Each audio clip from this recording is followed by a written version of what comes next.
Good afternoon students. हम बात कर रहे थे इन्वर्स ऑफ ए फंक्शन की। ठीक है, मतलब कि इसमें देखें आपके पास एक फंक्शन ये होता है कि वो प्रोसेस का नाम है जिसमें कि आप एक डोमेन जो कि एक इंडिपेंडेंट वेरिएबल है, इसकी वैल्यू आप इंसर्ट करते हैं फंक्शन में। प्रोसेस होता है और प्रोसेस होने के बाद एक आंसर आता है। वो आंसर बेसिकली रेंज कहलाता है और इस तरीके से वो डिपेंड करता है डोमेन के एलिमेंट के ऊपर। ठीक है, तो ये हमने एक फंक्शन की डेफिनेशन पढ़ी थी, फिर उसके इन्वर्स को हमने समझा था कि इन्वर्स बेसिकली उसको वापस उस डोमेन के एलिमेंट को, जैसे ये 1 था, ये डोमेन में था, इसको अगर फंक्शन 5 पे लेके आई, इसकी रेंज है, तो इन्वर्स ने क्या किया, इसने 5 को उठाया वापस 1 पे इसको मैप कर दिया।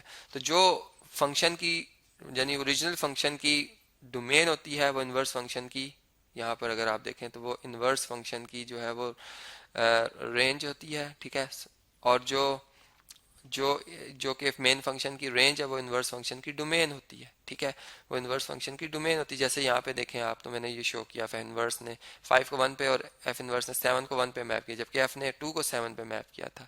ठीक है, सॉरी यहाँ पर ये 7 को 2 पे मैप किया। ठीक है, ये मुझसे थोड़ी सी गलती हो गई थी। अब देखें यहाँ पर ये हमें जब बात समझ में आई तो फिर हमने ऑर्डर पेयर्स की शेप में भी देखा था कि जो F function F of x, अगर 3x+1 है ये हमारा एफ फंक्शन, तो इसमें ऑर्डर पेयर्स अगर लिखे जाए तो एक्स अगर मैंने 0 इसमें पुट किया है तो मुझे रेंज मिली है 1।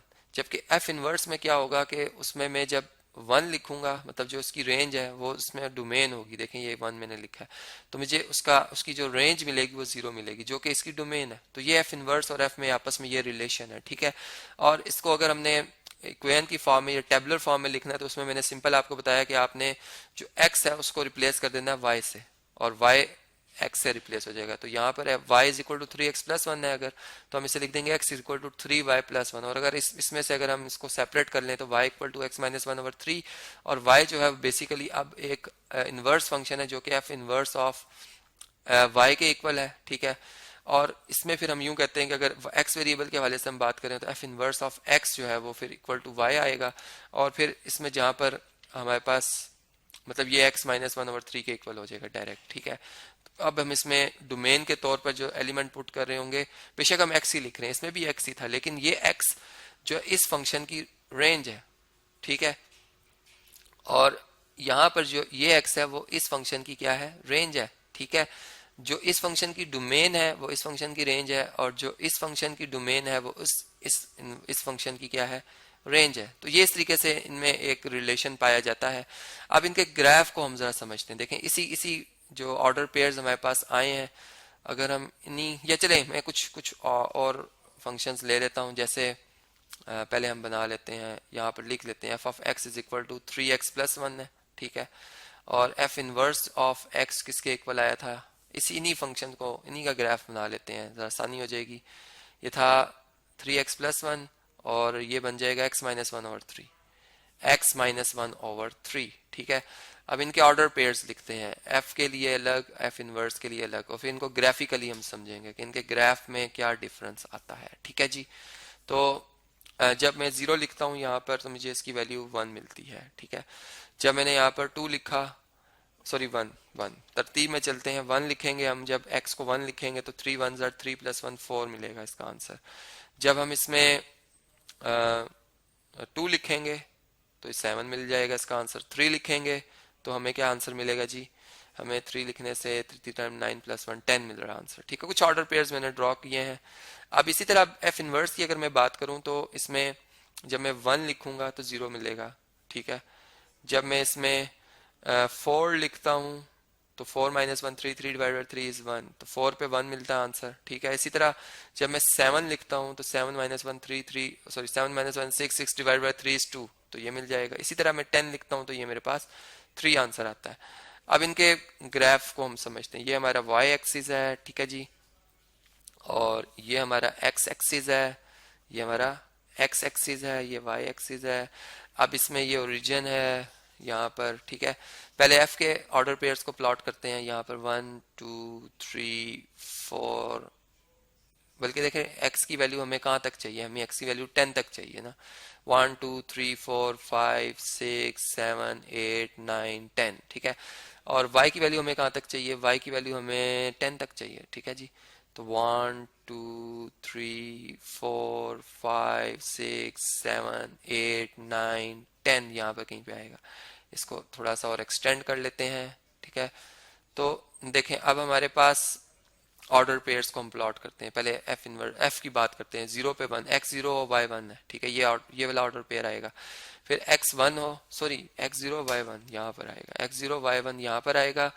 जब x1 है तो y कितना है, 4 है, y 1 2 3 4 यहाँ पर आ जाएगा। जब x2 होता है यानी 1, जब 2 है ये 3 है, ये 4 है। जब x2 होगा तो y कितना है, 7 है।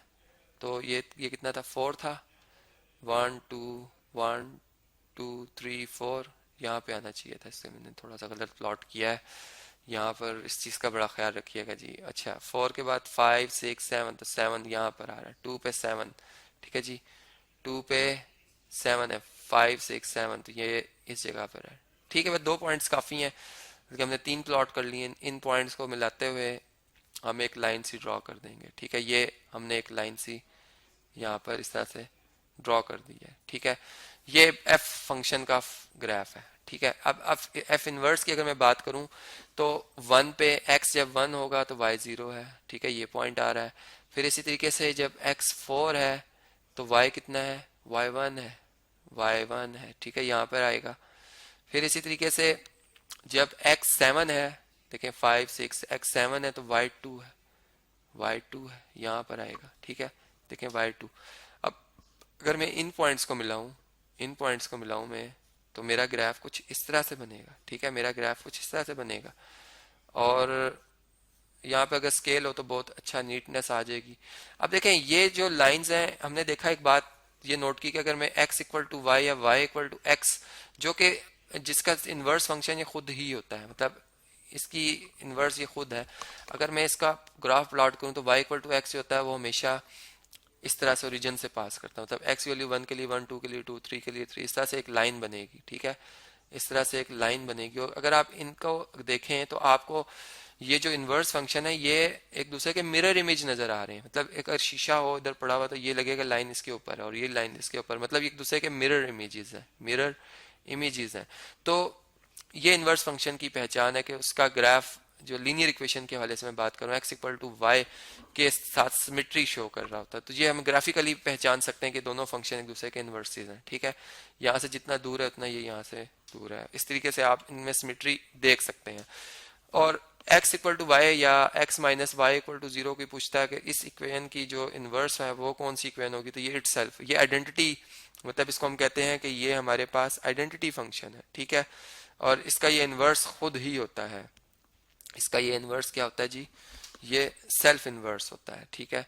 और इसे हम आइडेंटिटी फंक्शन कहते हैं। तो इस तरीके से हमने कुछ प्रॉपर्टीज समझी। अब इसके जो प्रॉब्लम्स वीडियोस हैं उनमें मैं इन्वर्स फंक्शन को और ज़्यादा आपसे डिटेल में डिस्कस करूंगा और हम डिफरेंट प्रॉब्लम्स से इस इन्वर्स फंक्शन की जो डेफिनेशन है इसको और ज़्यादा बेहतर समझने की कोशिश करेंगे।